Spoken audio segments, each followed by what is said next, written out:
Hey guys, welcome back to my channel. I am doing a video today all about Makeup Geek, and I feel like I'm getting back to my roots a little bit, like in terms of doing makeup and beauty content.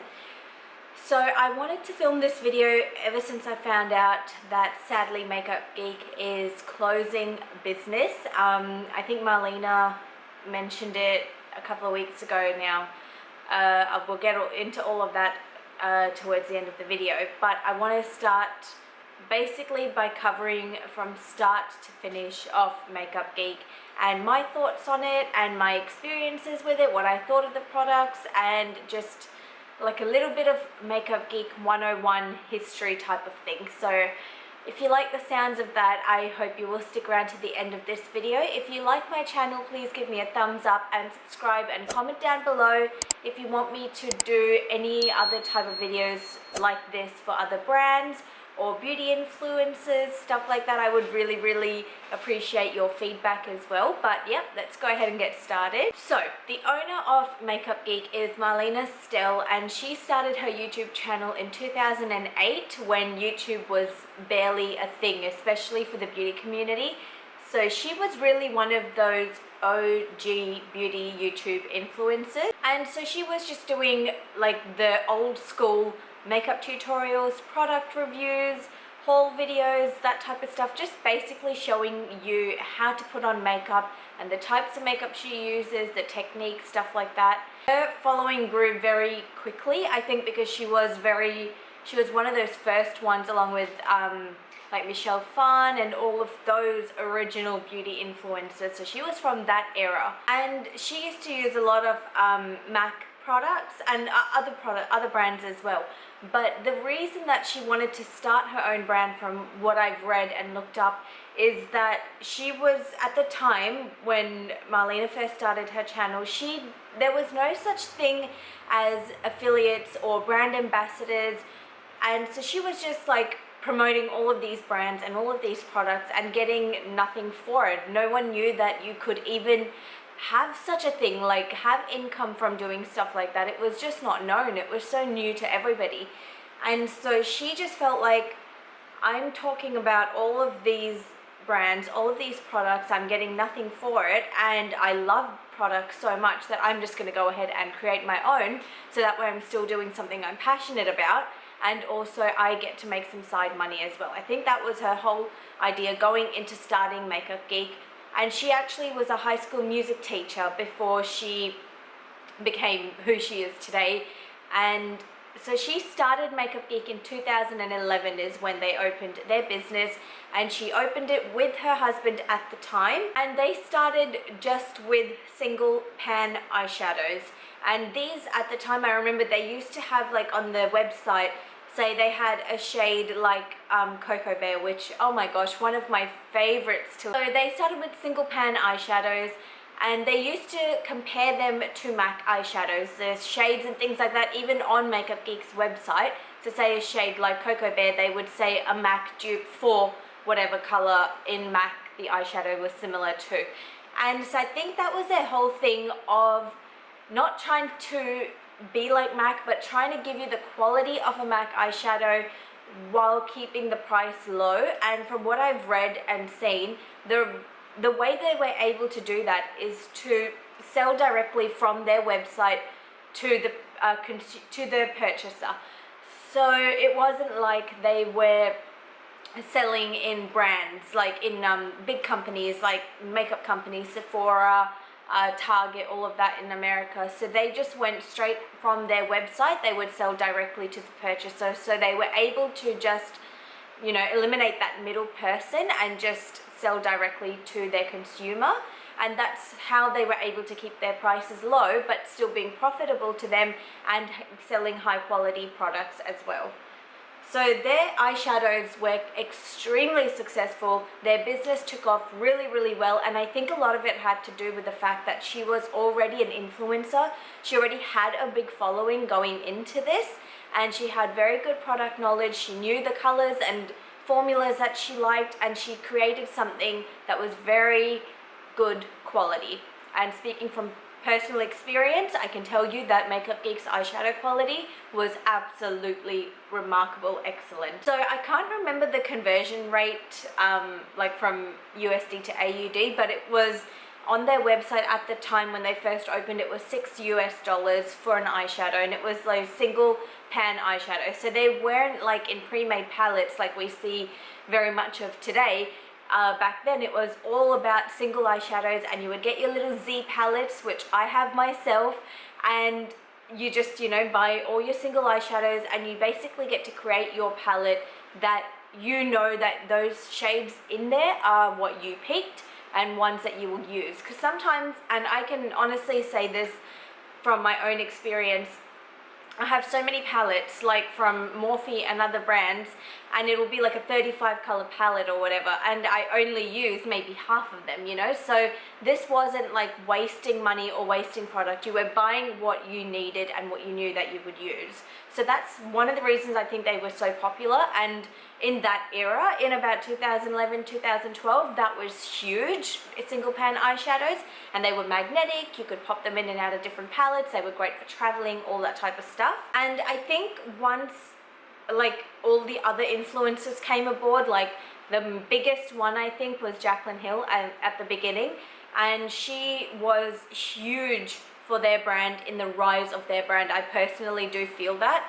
I think that I mean, I tried Makeup Geek because of Jaclyn Hill. I've tried a lot of things because of Jaclyn Hill, but maybe I'll do a video all about that another time. She basically would, I mean, she just had such a huge following herself that then it started this relationship with a brand and an influencer, and they thought like they could help each other out, and it was, you know, the brand would get profit, the influencer would get profit, plus the consumer would get profit as well, because using an affiliate link, you get, you know, whether it's 10%, 15%, 20% off the sale, and, you know, that way the influencer gets commission, the brand gets their sale, and you as a customer also gets to save some money. So it was like a win-win-win for everybody. That really helped take Makeup Geek to a whole new level once they started getting these influencers involved in marketing with them.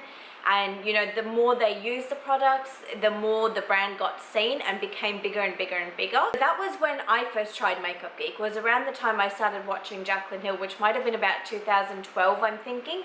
And I tried like 5 eyeshadows. They were Creme Brulee, oh my goodness, Cocoa Bear, Shimmer Shimmer, might have been a couple of other shadows. I still remember it because I remember the very day I got it, the very day I tried it. I had my old YouTube channel, and let's not go there, that's just so cringy, those videos. But I used like, I did a haul on there, and then that started my obsession with Makeup Geek.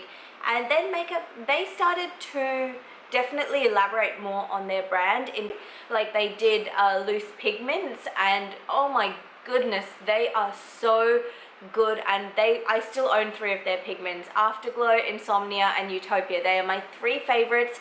I still use them. Then they started getting into things like foiled pigments and glitter shadows. They were just really, really doing well. They did end up also doing some face products like blushes, bronzers, and highlighters, and they did a couple of lipsticks as well. I will say I tried the highlighters. I was not a fan. I found them very powdery and not pigmented. I feel like they released their highlighters around the time when brands like Becca and all of that were coming out, where they were so intense and glowing and pigmented that Makeup Geek felt kind of like a lackluster highlighter compared to that. That's just my opinion. And then I didn't try the bronzers, but I did try their blushes. Absolutely amazing. I still own 4 of them today. I've repurchased them a couple of times. Blushes, absolutely stunning. And the lip products, I've only tried 1 lipstick, and it's great. It's a beautiful lipstick, but that's pretty much what the brand came out with. They used to also sell like other types of brands on there. I can't remember now, but this was very early on, where they would support other like indie brands, like smaller brands, and sell them on their website, so it gave them more exposure as well. Then in 2016 is when Marlena actually decided to put Makeup Geek in physical stores like Target. and it wasn't in every store. It was like very few select stores, because I think they were trying to keep that the price margin low enough where it was profitable to them, as well as still being low for the consumer as well. And that did pretty well for them, I think. And then in 2019, she did a video called My Truth Video, and this went extremely popular. Tons and tons of drama channels have spoken about it, influencers have spoken about it, because she said that, I'm not quoting her here, but she basically said that Makeup Geek wasn't this, you know, huge brand that had tons and tons of money to pay the type of fees that certain influencers were asking for. She didn't mention names, but they were like very top tier influencers, like millions of subscriber type of influencers, and she was getting rates for $60,000 a video. And yeah, that is absolutely insane money that you can make, like so much money from just talking about someone's brand. It's ridiculous. But yeah, I felt like that's a really, really high amount, and that a lot of, because she couldn't afford to pay those rates, that those influencers in turn stopped talking about the brand and didn't use the brand. And yeah, I just think that's kind of, it's really horrible from the influencer side. Like, just because you're not gaining a profit from it, even though you love the product, you're just not going to use it. Like, yeah, I just don't agree with that. So yeah, she was talking about how in 2019 it was a very not so good year for the brand financially. And I think like a few months after the My Truth video, she did a video called Dear Influencers, and I think she has since taken it down.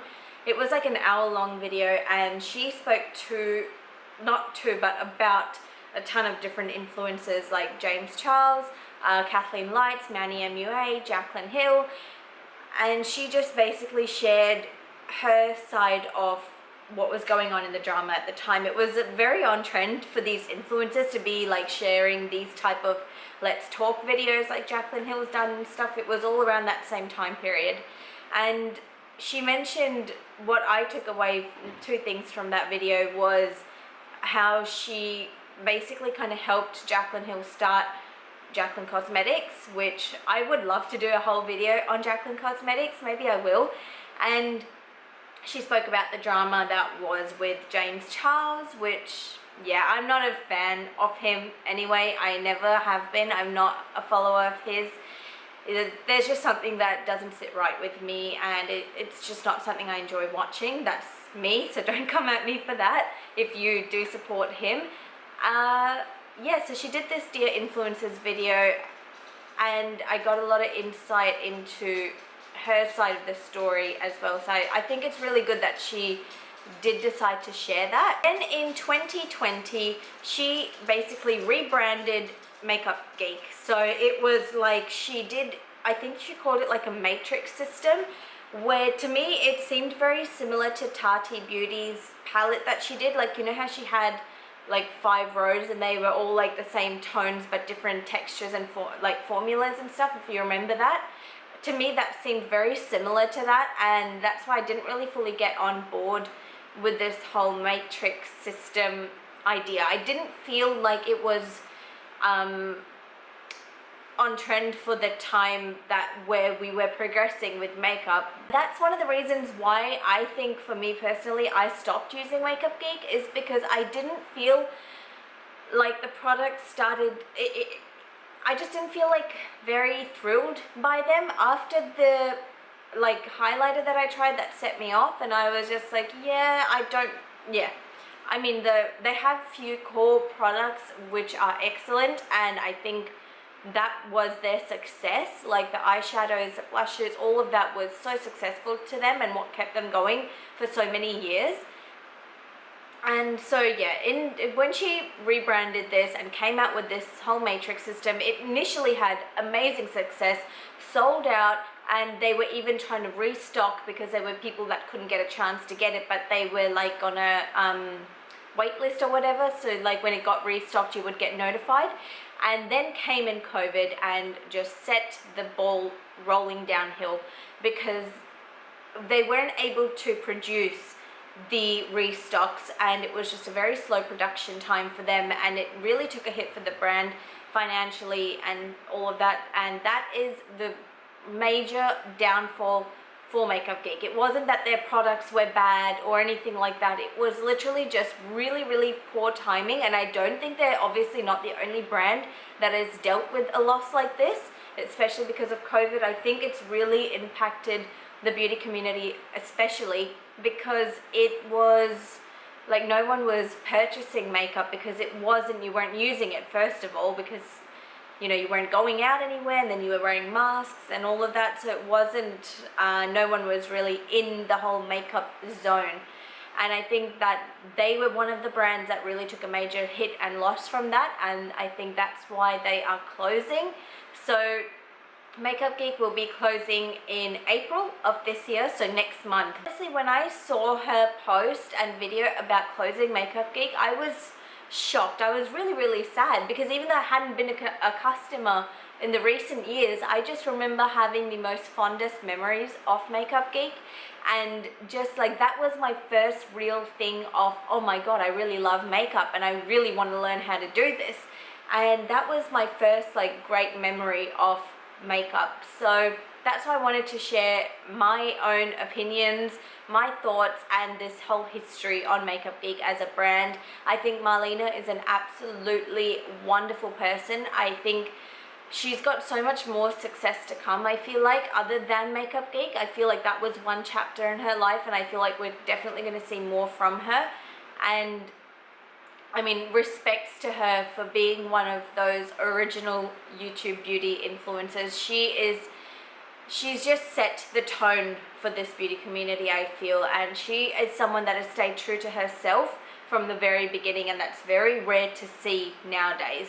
So that was my video. I hope you all enjoyed it. Like I said, I am thinking of doing some more videos like this regarding the beauty community, makeup brands. So throw all your ideas at me down below, and we can chat about it on there, and give me a like and subscribe to my channel, and I will see you guys in my next video. Bye!